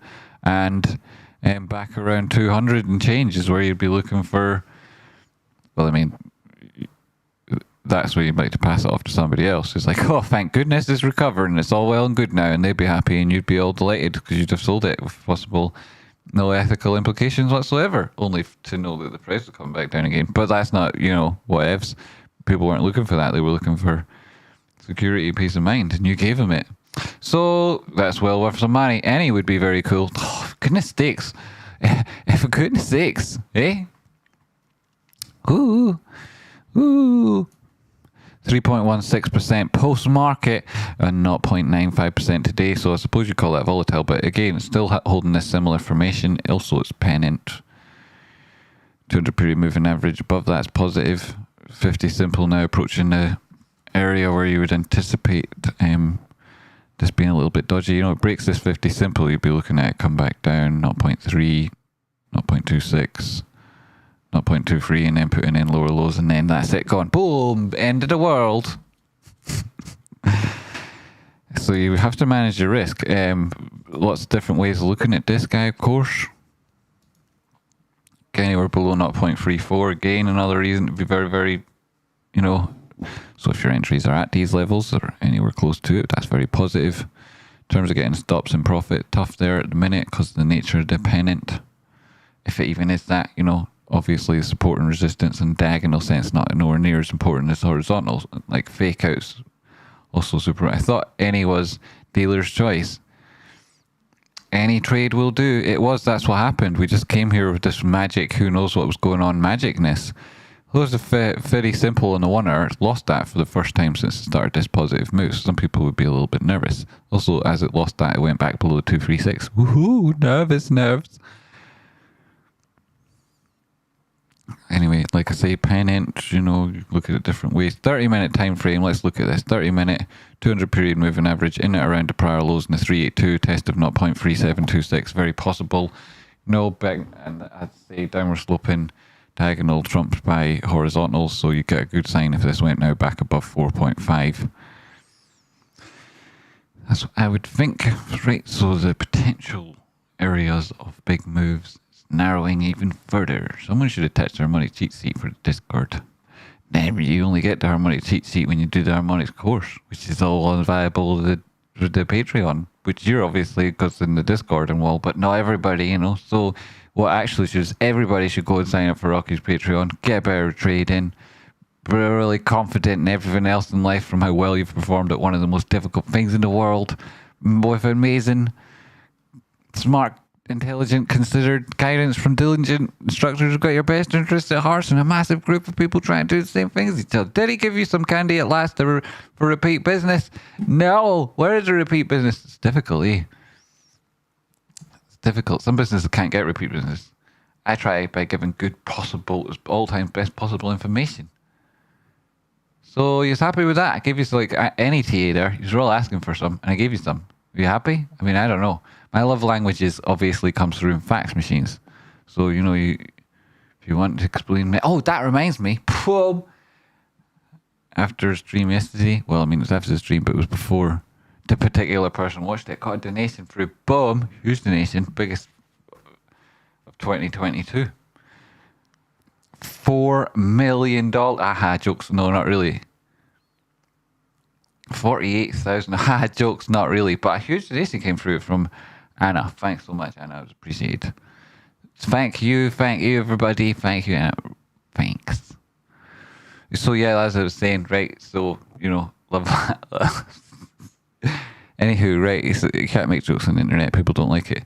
People get upset. What were we talking about? Don't get upset, right? It's okay. Don't get upset. Everything's fine. Swaddle and stuff. Swaddle, right? There's a trade swaddling. It's okay, look. Swaddle. You feel okay? Swaddle. That was for everyone who wasn't feeling okay. Grey Gapodano as well. Chip. So you get this like similar situation here. 382 to the period moving average low from the formation. Is it a pennant? Like, this is a continuation or not question, right? Is it a continuation or not?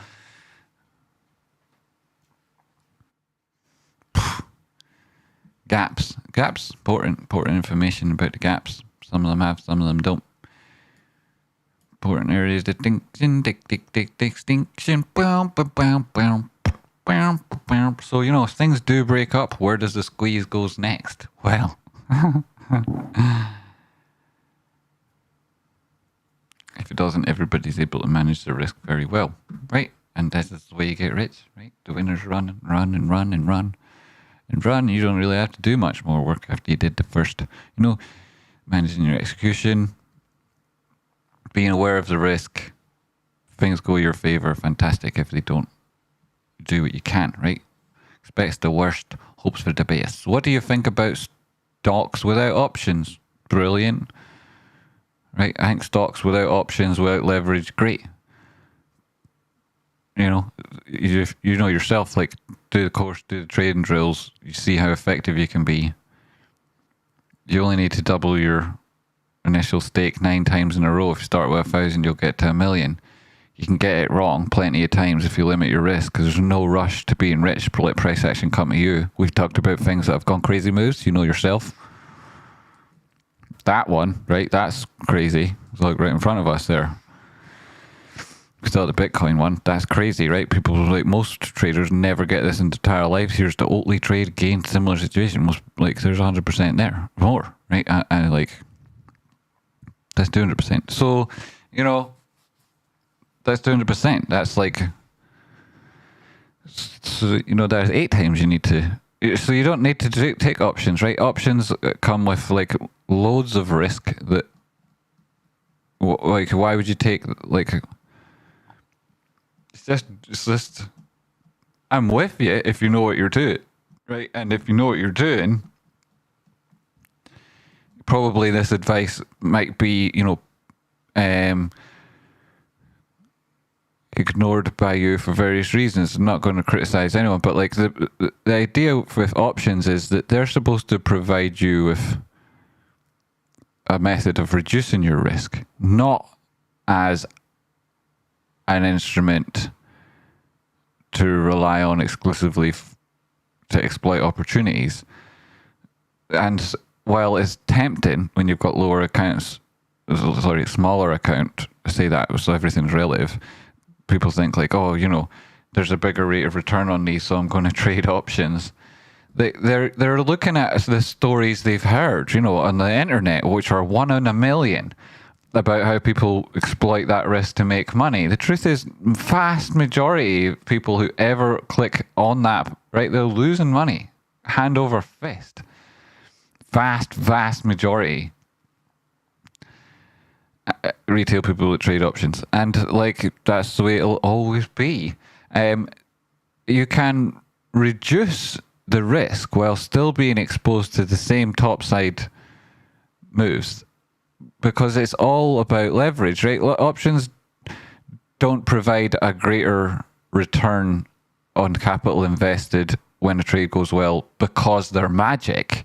It's because of the leverage used in their construction, which is all still also available to you when trading futures. But the ability to remove yourself from a trade without experiencing the decay that comes with options is there in futures, right? So if you don't have the underlying and you don't have a strategy for managing the other side of the trade, you'd have a hard time justifying yourself to me if this was a business, you were working for me in a fund and you were sitting in front of me telling me why you were trading options as opposed to futures.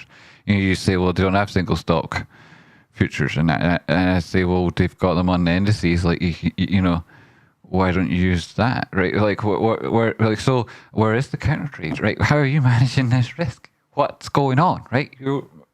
So you'd have a hard time justifying just picking up options and using them like they're the spade and you're going to start digging the hole. Nah, like that's spot and they'll get you like, so what's going on? Why am I talking about digging holes? If it takes 8 men half an hour to dig a hole, how long does it take 4 men to dig half a hole?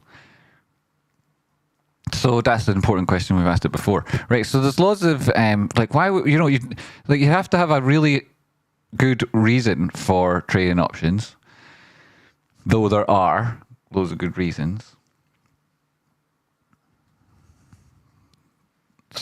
So that's what I'd say. Scroll up, Tradespotting. All right, okay, scroll up.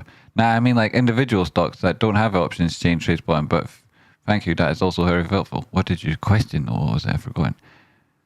I mean, what do you think about stocks without options? Oh, what do I think about stocks without options? Stocks that don't stocks that don't have options. Is that what you're asking? Don't have options on. Don't have an options chain. Single stocks that don't have an options chain. What do I think about them? Oh, right. And they don't have any other derivative. Like if they have a different derivative, some stocks, don't have options. That's fine. What implication? Like, what's your vector, Victor? What do you mean? What do I think of them? Max Payne is a video game. It's true. It's a video game. It is. What's it called? Max Payne time. What's it called? Hey, he's talking to me. Yeah, I was just talking to you. How's it going? Now we can get the party started. Lisa, great to see you. Scroll it and then find it done. None in my house. None in my house. What? Alright, I'm joining conversations halfway through. Who's robbed? What? Hey Lisa, what happened? Who was robbed? You can't be wrong with futures all day and then turn around at last second and give your money back, so people love them as it allows them to be wrong and live off opium.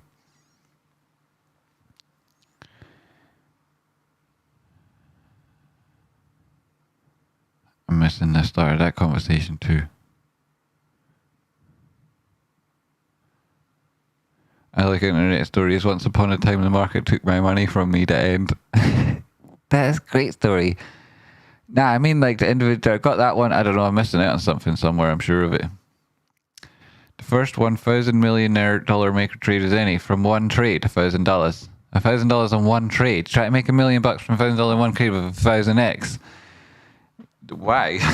Why are you doing that? You like hate me and you don't want to watch me tomorrow. Why are you doing that?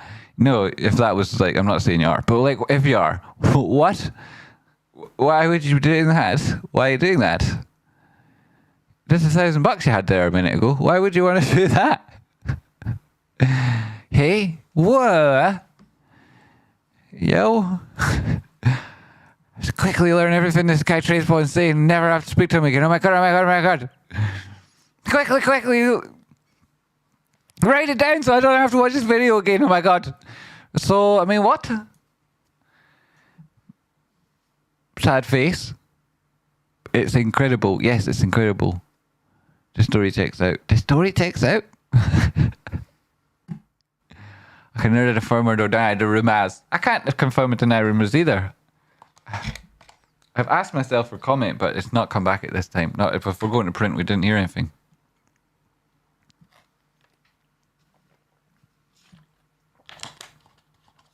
The Lido fascists are printing money again. Yeah, Lido, right? Underexploited technology. I mean, I am here every day and interact with you guys every single day. Not entirely sure I'd want to do that, buddy.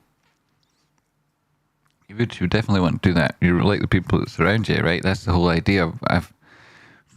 That's what I'm hoping happens. Tradespotting, you'll never get rid of Jackie. Is that a deal? We're making that deal, right? Deal. Taking hands with yourself up a list.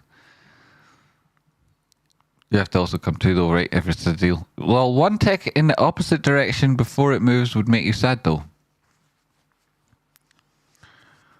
One tick.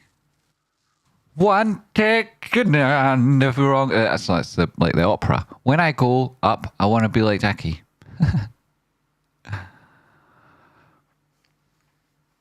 That's good. You're impossible to kill. That's good to hear about it, paint corrector. I'm super fragile. I'm very vulnerable. I am fragile and vulnerable. Right? Whoa.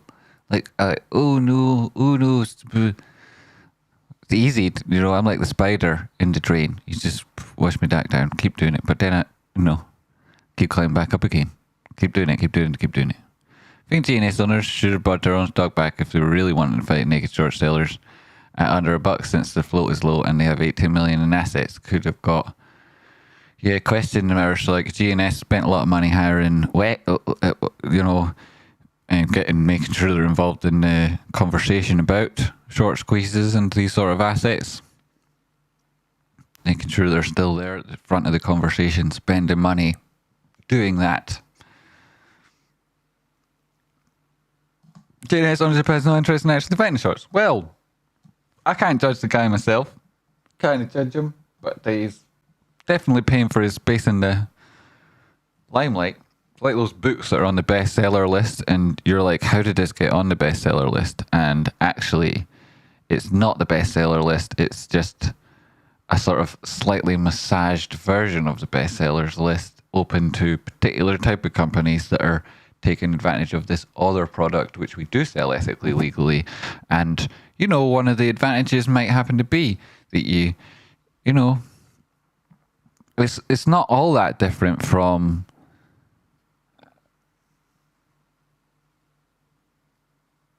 how Standard and Poor do things, right? So you want to get on their bestsellers list, take a loan from them, right? So this maybe, I don't know, right? Mr. Fink, I don't know. Honestly, please don't be so horrible and deplatform me all the time and send your minions and flying monkeys after me. So please don't do it. So they are not very geniuses. They could have done basics. The market is there for you. That'd be good, stock operating and whatnot. You think they get behind that if they were going to take advantage of any move anyway? I think it's a bit rich when a company complains and does no buybacks.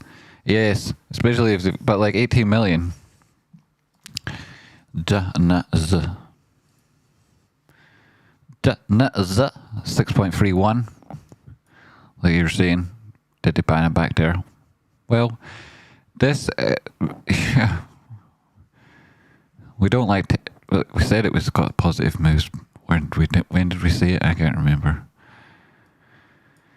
And that we weren't against the idea of it moving, and if they wanted to fight the shorts, then I think he probably would have helped out the CEO and whatnot. Like, now it's made its moves, we can go back to talking about it. Like, the risk is very much on, and are we really interested in looking at this thing trying to make moves from here onwards?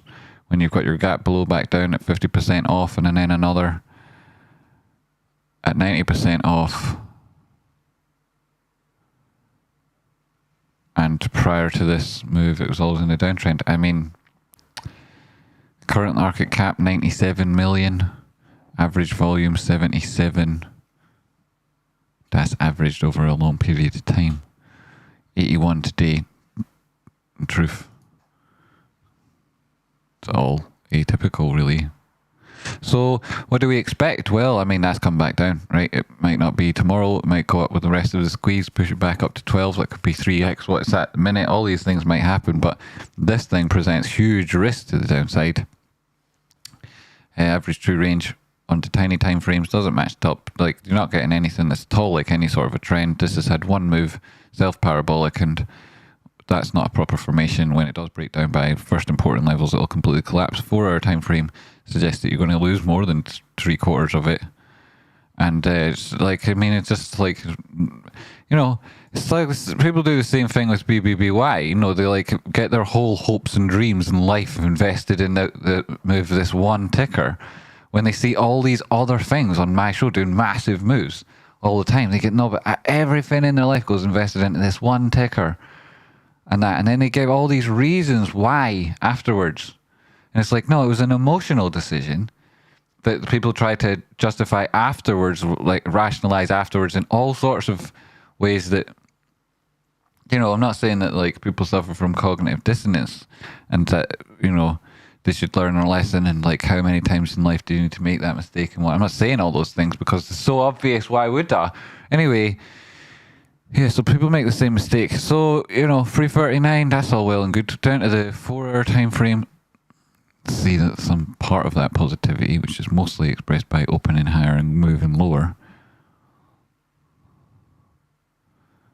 327, inflection point from 311. 200 period moving average now coming back down. Test this level again at 426. That could be, you know, get back above there. You're already pushing that 200 period moving average. And then you would be looking at bit moves back up right 980 and going crazy. Again, I'm saying, like, what would be the point though?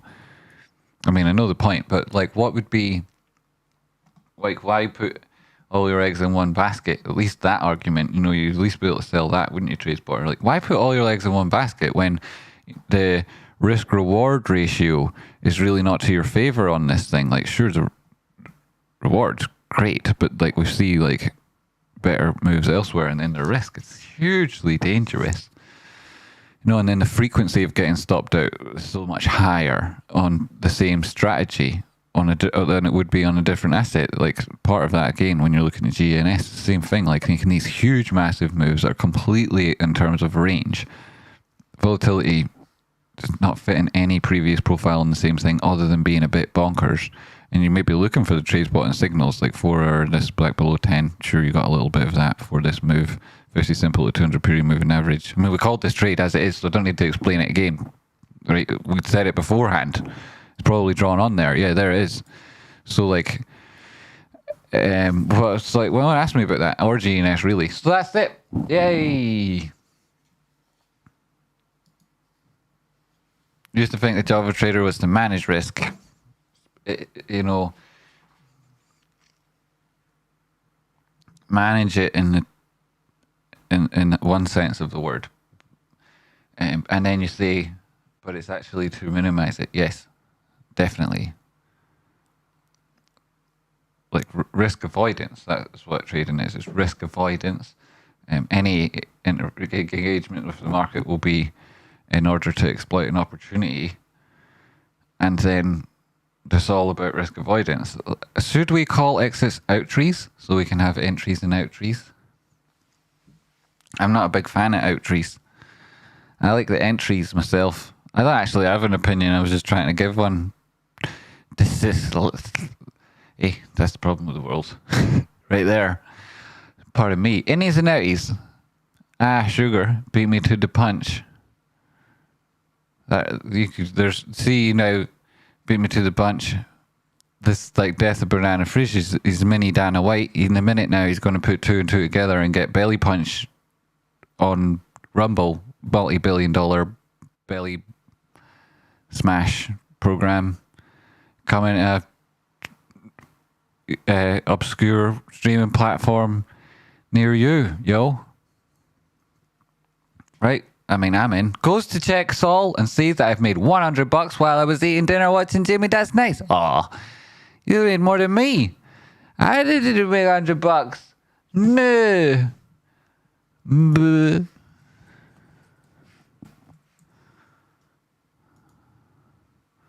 Oh. He.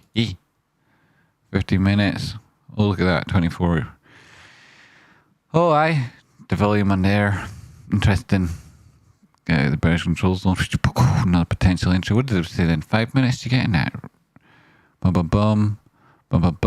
Well, interesting. Let's see, right? It's in the British control zone all over the place. I'm not going to argue with it.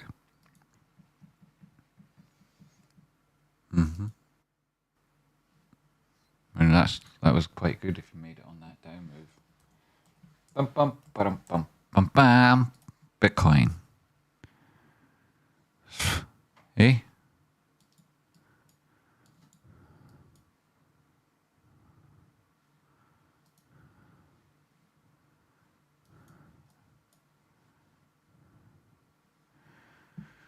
I will see how price action evolves from here. Could be interesting.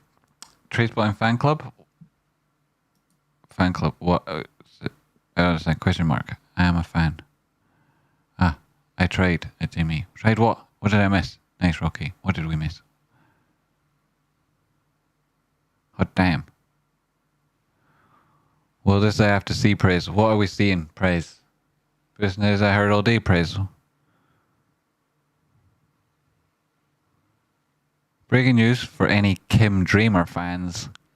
She now has a 1980s working telephone headset to take calls on. Congratulations, Kim Dreamer. Oh my goodness, YouTube is not ready for this.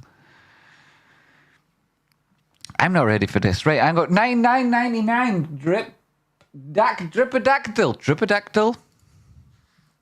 Thank you very much, Dripodactyl. What is this? CGC, yo.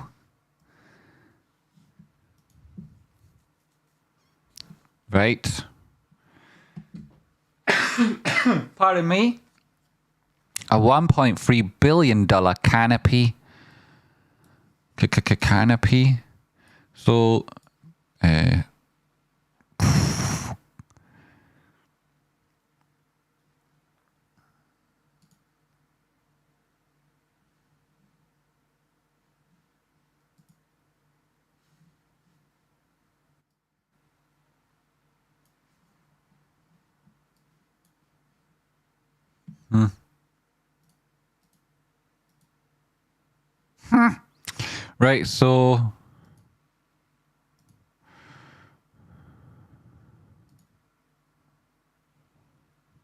right, so you are, so the best way to do these strings, Dripodactyl, is to give me your entry, exit, stop loss, target, reason for entering the trade. If without those things, I just give you a general assessment on a couple of time frames. You know, you also have to give me your time frame, right? So it's like 6 points or whatever there. So this thing,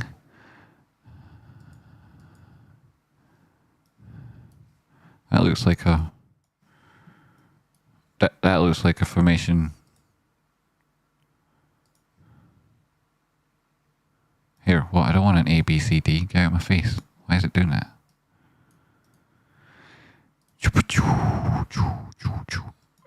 Next episode. 86. 86.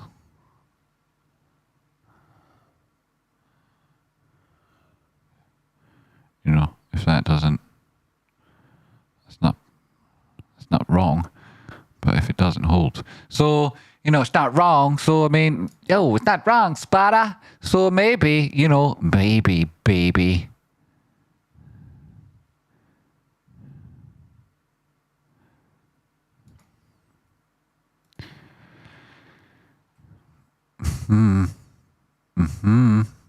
You make it back above 445, maybe you're going to $15. Bye.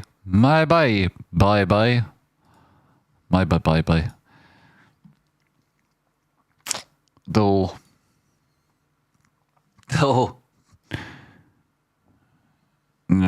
you've had your reaction. You made it back to the first target, no more. Proper definition on PRZ potentially. You got, what is that? 3-day. Does that mean you've got a terminal? Your flashback there, that was nifty. Oh my god, that was nifty. If you were looking for this retest and you had that. Right, so daily. Boom. Ow. Stop hunt there. Cross though. Tested 200 likely. 368. Could have another dollar on it before you'd know if this potential harmonic was going to work out. That itself is huge, right? So, I mean, I'm not saying it's going to work out because that's like, but then wouldn't be all that crazy if it did. Target back to around 850. Managing your risk around, say, 440 to 384. That sort of idea. I mean, it depends where you want to enter it, right? But, like, there's a potential entry point. There's a potential take profit.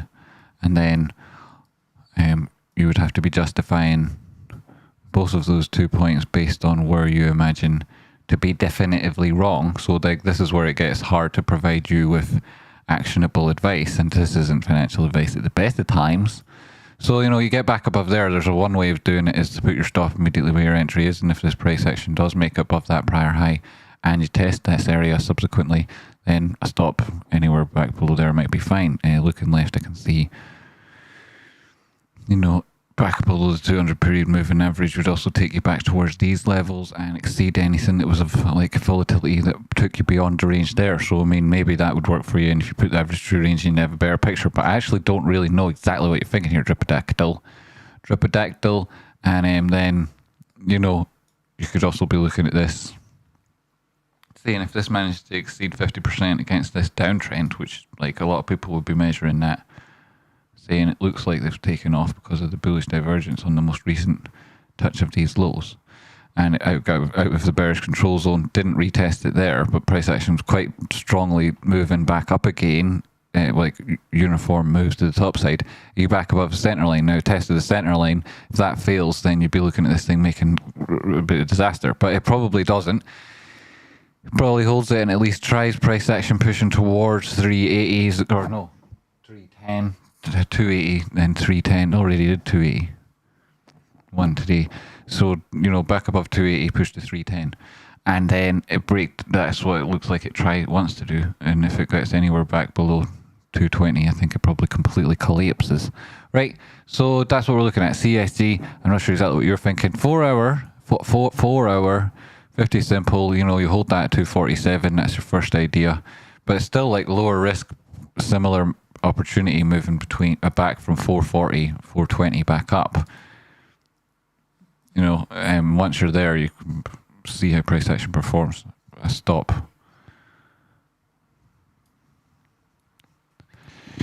You'd have to be measuring it. If it goes there from here, you'd have to do the T at the time, but that looks like a sort of move that you could manage and it could evolve into something slightly higher, could be taking that to 15, 16. But you have to manage your risk on the entry and make the trade work for you. You can't determine what price does. That isn't something that's realistic to aim for. And so I wouldn't use those targets to kind of justify an entry. I need an entry that's justified by the risk, and I don't know where you're looking at it from or what your trade is, but like this is potential and it could evolve into something bigger. That's what I think, and I hope that was helpful. Dripodactyl, if you want something similar, facts link below. As you'll have noticed if you will pay a lot of attention to the channel yesterday, they came in and we did an extra show because he'd missed them live. So, you know, I'll always try and get you no matter what. The bears live in your fridge and under your bed. That's why it's handy to have a regular supply of flash grenades and stuff. So what were we thinking there? Oh yes, so anything you want to do to get my feedback on, and if I'm not live, you can always ask me with the links in the description and I'll get right on it. And make, you know, my concerted effort to explain it and do my best. And that link's available to anyone, anytime, and there's no minimum. But I am aware of how much it costs just to interface with the markets. So, you know. And then, and I want to be as best help as possible. And it's great because it also supports the show. So if you want to do that, don't hesitate. Go right ahead. If you want to learn to do this better for yourself, I run a course with my brother Rocky, who's in the chat box there. www.technicalanalysis.school. It's the best way to learn. And it'll prove to be excellent value for you if you're a serious trader. You can learn along with our videos just by looking at our channels. And you'll learn by osmosis. We definitely do our best to help everybody. It's not only those people who pay. And yes, like I say, the best tools I use to help me trade are available via Rocky's Patreon. That's the community of people I trade with. Most of you are watching right now in the chat box. That's on the Discord.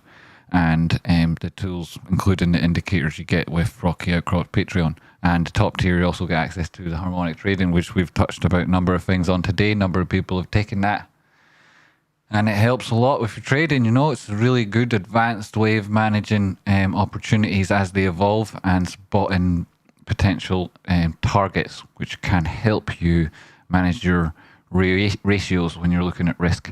So I definitely think, you know, if you don't understand any of those things, the best place to begin is at technicalanalysis.school. Right. Thank you very much for watching.